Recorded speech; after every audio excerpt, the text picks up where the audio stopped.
Hello दोस्तों, मैं नकुल कुमार आपके अपने परिवार स्माइल स्टडी में स्वागत है।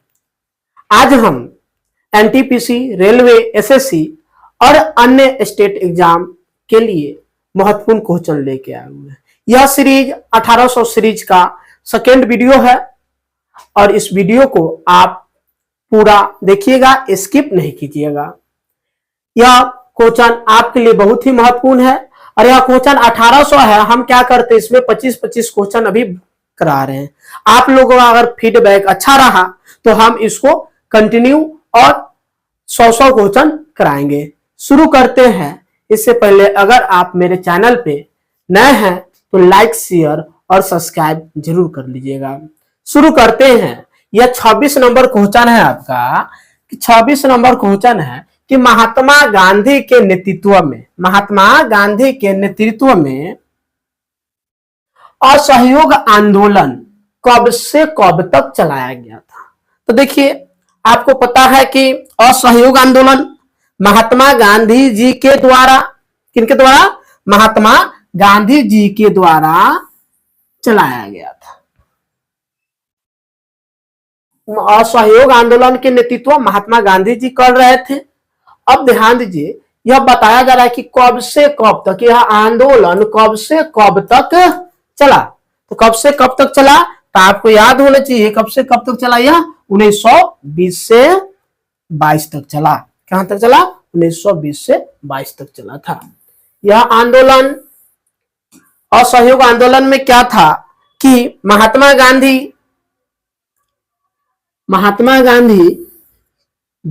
पूरे देश में संदेश पहुंचाना चाहते थे कि हम अंग्रेजी जो अधिपत्य है उसका सहयोग हम किसी भी काम में नहीं करेंगे और जो लोग अंग्रेजों को सहायता कर रहे हैं वो क्या करें, उनको छोड़े और उनके काम काज को न करे और सैनिक में शामिल न हो, ताकि भारत पर से अंग्रेजों का क्या हो, दबदबा कम हो। चलिए आगे देखते हैं। अगला क्वेश्चन आपका है कि कौन सम्राट अकबर के शासन में राजस्व मंत्री था। तो कौन एक सम्राट था जो अकबर के समय में क्या था, राजस्व मंत्री था। तो राजस्व मंत्री कौन थे? तो याद रखिएगा, जो राजस्व मंत्री थे वो थे टोडरमल। कौन थे? टोडरमल। याद रखिएगा, क्या याद रखिएगा?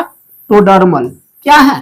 टोडरमल अकबर के शासन में, किसके शासन में?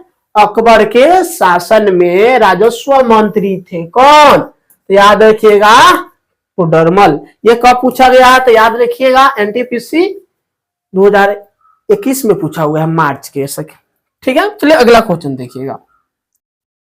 देखिए, खालसा सेना के सैन्य कमांडर बंदा सिंह बहादुर इसका नाम है, जो डैश में शहीद हुए थे। तो कब शहीद हुए थे ये बताना है। तो जो खालसा सेना के जो मेन कमांडर थे उनका देहांत यानी कब हुआ? तो याद रखिएगा, देहांत कब हुआ इनका? तो याद रखिएगा 1716 में। कब हुआ था? 1716 में। याद रखिएगा कब हुआ था? 1716 में। चलिए अगला क्वेश्चन देखते हैं हम। अगला क्वेश्चन है कि हुमायूं नामा क्या है? हुमायूं नामा के मध्य से मुगलकालीन क्या है? मुगलकालीन। हुमायूं नामा के मध्य से मुगलकालीन दुनिया का झलक देखने को मिलती है। यह पुस्तक किसने लिखी है? जो हुमायूं नामा पुस्तक है वह किसने लिखा है? तो किसने लिखा है? तो याद रखिएगा, गुलबदन बेगम। कौन थे? तो गुलबदन बेगम ने हुमायूं नामा पुस्तक के लिखे हुए हैं। चलिए अगला क्वेश्चन देखते हैं। अगला क्वेश्चन आपका है कि किंग जॉर्ज तृतीय ने मद्रास में उच्चतम न्यायालय की स्थापना किस वर्ष में कराई थी? तो याद रखिएगा, जो क्या नाम है, किंग जॉर्ज तृतीय ने कौन सा, कहां के? तो याद रखिए, मद्रास के। कहां के? मद्रास के उच्च न्यायालय की स्थापना करवाए थे। कौन करवाए थे? जॉर्ज तृतीय। किंग जॉर्ज तृतीय ने मद्रास में जो उच्च न्यायालय की स्थापना हुआ, उसकी स्थापना किसने किए थे? तो जॉर्ज तृतीय ने। ठीक है, और कहा किया? तो इसको कब किए थे? तो याद रखिएगा, कब किए थे?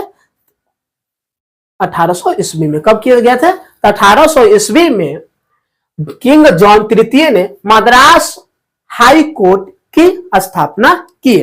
चलिए अगला क्वेश्चन देखते हैं। अगला क्वेश्चन है कि प्रसिद्ध जालियांवाला बाग, प्रसिद्ध जो जालियांवाला बाग था किस शहर में हुआ था? तो आपको पता है कि पंजाब एक राज्य है, उस राज्य का एक शहर है अमृतसर। कौन सा शहर है? अमृतसर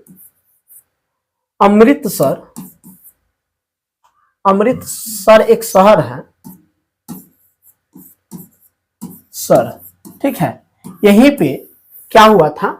जलियांवाला बाग हत्याकांड हुआ था। चलिए इसका आंसर देख लेते हैं। इसका आंसर है आपका अमृतसर। क्या है? अमृतसर। ठीक है, चलिए अगला क्वेश्चन देखिएगा। अगला क्वेश्चन आपका है कि पत्थर की बनी नृत्य करती हुई पुरुष की मूर्ति नटराज किस स्थान पर पाई गई थी? तो यह पुरातात्विक साक्ष्य क्वेश्चन है और यह पूछा हुआ है 2021 में पूछा हुआ है 13 जनवरी को। ठीक है, इसमें क्वेश्चन क्या कहा कि पत्थर के जो बनी जो नर्तकी का मूर्ति है, जो डांस करती हुई एक नर्तकी का मूर्ति है, वह किसका मूर्ति है? पुरुष का है। और वह क्या है? किसका है? तो नटराज का है। तो कहां पाया गया? कहां पाया गया है? तो आप याद रखिएगा, वह हरापा में पाया गया है। हरापा से ही मिला है नटराज की मूर्ति। चलिए अगला क्वेश्चन देखिएगा। अगला क्वेश्चन है किसे भारत के नेपोलियन के नाम से जाना जाता है? तो किसे भारत के नेपोलियन के नाम से जाना जाता है? तो भारत के नेपोलियन के नाम से किसे जाना जाता है? तो भारत के नेपोलियन के नाम से याद रखिएगा समुद्रगुप्त को जाना जाता है। किनको जाना जाता है? समुद्रगुप्त को जाना जाता है। किसको जाना जाता है? समुद्रगुप्त को। चलिए अगला क्वेश्चन है आपका कि अगला क्वेश्चन है कि किसने अपने साम्राज्य को संगठित एवं मजबूत बनाने के लिए सिंधु घाटी से लेकर बंगाल में स्थित सोनार घाटी तक शाही यानी रॉयल सड़क का निर्माण करवाया था, जिसका नाम ब्रिटिश काल के दौरान बदलकर जीटी रोड रख दिया गया? क्या कर दिया गया? जीटी रोड कर दिया गया। तो याद रखिएगा, जीटी रोड को ही हम ग्रैंड ट्रैंक रोड कहते हैं। ठीक है, चलिए इसको हम देखते हैं। इसका आंसर क्या हो जाएगा? शेरशाह सूरी हो जाएगा। क्या हो जाएगा? शेरशाह सूरी। शेरशाह सूरी ने ही ग्रैंड ट्रैंक रोड का निर्माण करवाया था। चलिए अगला क्वेश्चन देखिएगा। अगला क्वेश्चन है कि 1798 में कौन गवर्नर जनरल बना और कलकत्ता में अपने लिए यानी कलकत्ता में अपने के लिए एक विशाल महल का निर्माण करवाया? गवर्नमेंट हाउस के निर्माण करवाया। तो याद रखिएगा, गवर्नमेंट हाउस का निर्माण कोलकाता में कौन गवर्नर जनरल ने 1798 में किया? तो 1798 में किसने किया था? तो याद रखिएगा लॉर्ड वेलेस्ली। कौन थे? तो वेलेस्ली थे। कौन थे? तो वेलेस्ली। याद रखिएगा, वेलेस्ली ने ही क्या किया था कि कलकत्ता में गवर्नमेंट हाउस का निर्माण करवाया था। कब करवाया था? तो याद रखिएगा 1798 में कराया था। ठीक है, अगला क्वेश्चन है आपका। अगला क्वेश्चन है कि फतेहपुर सीकरी स्थित क्या है? फतेहपुर सीकरी स्थित बुलंद दरवाजा का निर्माण किसने करवाया था? तो जो फतेहपुर सीकरी में बुलंद दरवाजा कहाँ स्थित है? फतेहपुर सीकरी में स्थित है।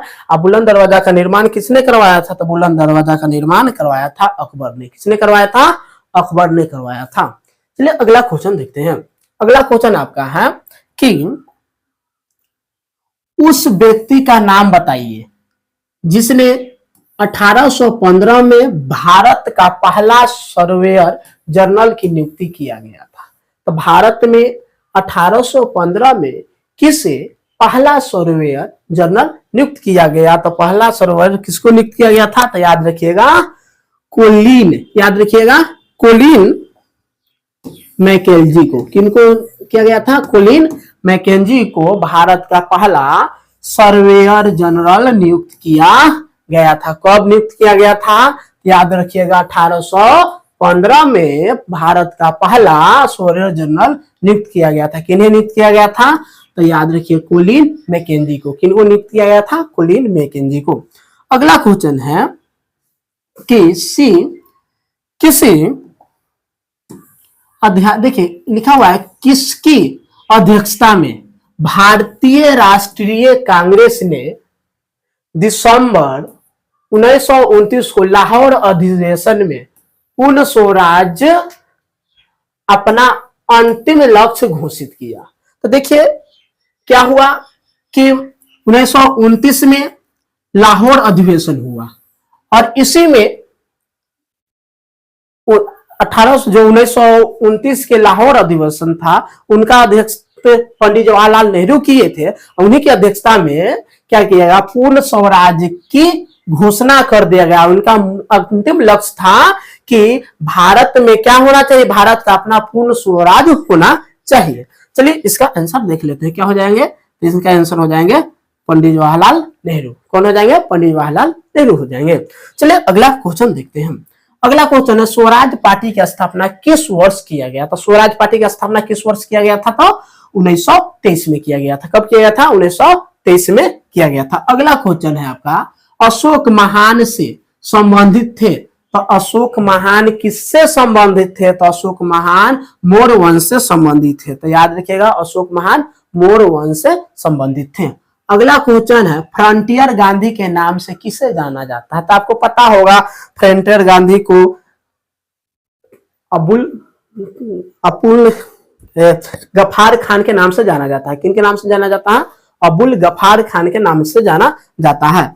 चलिए फ्रंटियर गांधी ये भारत में क्या थे? उनका बहुत ही नाम था और वह क्या हुआ जब पाकिस्तान आजाद हो गया तो उस वक्त वह पाकिस्तान चले गए। तो इनका नाम क्या है? तो याद रखिएगा इनका नाम हो जाएगा हमके खान अब्दुल गफार खान। क्या हो जाएगा? खान अब्दुल गफार खान हो जाएगा। चलिए अगला क्वेश्चन देखिएगा। अगला क्वेश्चन है कि बॉम्बे डेक्कन, क्या लिखा है? बॉम्बे डेक्कन पहली राजस्व बंदोबस्ती का संचालन किस वर्ष में हुआ? तो याद रखिएगा बॉम्बे डेक्कन पहली राजस्व बंदोबस्ती का संचालन किस वर्ष हुआ था? तो किस वर्ष हुआ? तो याद रखिएगा 1820 में हुआ था। कब हुआ था? 1820 में हुआ था। चलिए अगला क्वेश्चन देखते हैं हम। अगला क्वेश्चन आपका है कि 1944 में, कब की बात है? 1944 में भारतीय पुरातत्व सर्वेक्षण के महानिदेशक के रूप में किसने पदभार संभाला और हरापा की खुदाई का जिम्मा लिया? तो याद रखिए आपको ये तो आंसर याद होना चाहिए। इसका आंसर हो जाएंगे REM व्हीलर। इन्होंने क्या किया था? जो भारतीय जितने पुरातात्विक सर्वेक्षण था उनका महानिदेशक के रूप में पद संभाले और भारत के जो पुरातात्विक स्थल थे उनका खोजबीन करने के लिए इनको नियुक्ति किया और ये किए भी। चलिए अगला क्वेश्चन देखिए। अगला क्वेश्चन है प्रसिद्ध सिंधु घाटी स्थल मोहनजोदड़ो की खुदाई किस प्रख्यात भारतीय पुरातात्विक द्वारा किया गया? तो याद रखिएगा जो सिंधु घाटी है उसका मोहनजोदड़ो की सबसे क्या है? पुरातत्व सिंधु घाटी एक स्थल है, मोहनजोदड़ो भी क्या? तो इसकी खुदाई एक प्रख्यात व्यक्ति हैं जिनके जो पुरातत्वविद थे उनके द्वारा किएगा। उनका नाम क्या है? तो उनका नाम याद रखिएगा, आपको याद रखिएगा RD बनर्जी। कौन थे? तो RD बनर्जी का पूरा नाम क्या होता है? रखलदास बनर्जी। याद रखिएगा रखलदास बनर्जी। चलिए अगला क्वेश्चन देखिएगा। अगला क्वेश्चन है फोर्ट विलियम्स का निर्माण ईस्ट इंडिया कंपनी ने करवाया था। इस किले के निर्माण स्थल के लिए किस गांव को उजाड़ा गया था? तो याद रखिए क्या हुआ कि fort William east India company ने क्या किया कि फोर्ट विलियम का निर्माण करवाया। किसका निर्माण करवाया? फोर्ट विलियम निर्माण किया, जिससे कारण एक गांव को उजाड़ दिया गया इसके निर्माण के लिए। ठीक है, तो कौन से गांव थे? तो याद रखिए वह गांव थे आपका गोविंदपुर। कौन से गांव थे? तो गोविंदपुर को उजाड़ कर क्या किया? फोर्ट विलियम्स कंपनी क्या फोर्ट विलियम का निर्माण किया गया और इसके स्थान पर किसको हटाया गया, गोविंदपुर गांव को हटा दिया, वहां के लोगों को हटा दिया गया। चलिए अगला क्वेश्चन देखिएगा। अगला क्वेश्चन है, ब्रिटिश शासन के दौरान भारत का अंतिम गवर्नर जनरल और पहला वायसराय कौन बना? तो ब्रिटिश शासन के दौरान भारत का अंतिम गवर्नर जनरल और पहला वायसराय कौन थे? तो पहला वायसराय आपके थे लॉर्ड कैनिंग थे। कौन थे? लॉर्ड कैनिंग थे पहला वायसराय। चलिए अगला क्वेश्चन देखिएगा। अगला क्वेश्चन है, सिंधु घाटी सभ्यता के किस स्थल को सबसे पहले खोजा गया था? तो सिंधु घाटी सभ्यता के प्रथम जो पहली बार जो खोजा गया उस स्थल का नाम है हरापा। याद रखिएगा, हरापा याद रखिए, याद रखिए हरापा होगा। चलिए अगला क्वेश्चन देखिएगा। अगला क्वेश्चन आपका कि फारसी क्या है, विद्वान, एक फारसी विद्वान थे जिनका नाम था अल बरूनी, अफगानिस्तान और भारत पर हमले के दौरान किस आक्रमणकारी के साथ थे? तो याद रखिएगा, जो फारसी विद्वान अल बरूनी ने अफगानिस्तान और भारत में जो हमला हुआ तो वह किसके आक्रमणकारी के साथ थे? तो जो आक्रमणकारी थे तो भारत जो आक्रमण किया था तो क्या था, अफगानिस्तान के थे। तो याद रखिएगा ये क्या हो जाएंगे, मोहम्मद गजनवी, जो अफगानिस्तान से आया था तो वो क्या थे, मोहम्मद गजनवी के साथ था। कौन? तो याद रखिएगा अल बरूनी। किसके साथ आया था भारत? तो याद रखिएगा मोहम्मद गजनवी के साथ भारत आया था। अगला क्वेश्चन आपका है कि लॉर्ड कर्जन द्वारा, क्या है, लॉर्ड कर्जन के द्वारा बंगाल विभाजन के निर्णय का वास्तविक कारण क्या था? तो याद रखिएगा कि अंग्रेज सोचते थे कि जब हम बंगाल का विभाजन कर देंगे तो क्या होगा कि भारत दो हिस्सों में टूट जाएगा, और भारत जब दो हिस्सों में टूट जाएगा तो हम आसानी से क्या करेंगे, दोनों हिस्सों पर क्या कर लेंगे, हम आसानी से अपना कब्जा बनाए रखेंगे। यानी फूट डालो और राज करो की नीति अपना रहे थे। कौन? तो याद है अंग्रेजों ने। तो इसका आंसर क्या हो जाएगा, फूट डालो और राज करो की नीति ही आंसर होगा। देखिए क्या हो जाएगा, अंग्रेजों की फूट डालो और राज करो की नीति इनका मूल मुद्दा था कि हम क्या करेंगे, सबको तोड़ देंगे और उस पर हम अपना राज करेंगे। ठीक है, तो वही बात है कि क्या करना है कि छोटे छोटे गुटों में बांट देना है और सबको एक जोड़ा से अस्ते से दबा देना है। अगर वीडियो अच्छा लगा हो तो लाइक शेयर सब्सक्राइब करें, दोस्तों को शेयर करें।